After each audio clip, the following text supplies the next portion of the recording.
Welcome to our quick tutorial in adding a miscellaneous cost in Harvest Profit. To add a miscellaneous cost to an application on your field, go to your applications page, click on the field you'd like to add it to, then click Add Operation. And here I'm just going to call it Spraying Machine Cost. Now it may be a fertilizer cost or it may be some other sort of cost that you want to add to your field. And then I'll click Miscellaneous Cost. I'll just say machine cost. And for today, I'll just do $8 per acre.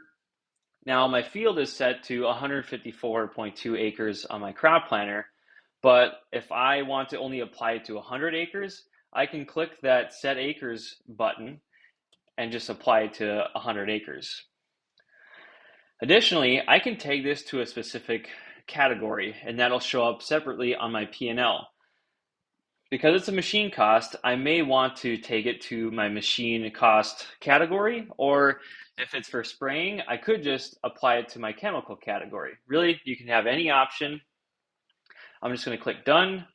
Now, to add additional custom input categories, you can do this by going to the Inputs page, and in the upper right-hand corner, click Plus Categories. And you can see I have a large list of custom categories here, and I can add anything I want. And like if I want to tag something to that expense from my applications page, you can enter that category here. Just enter it, and if I say machine cost and click save, then that will allow me to assign it on the P&L. If you have any questions on this, you can email support@harvestprofit.com.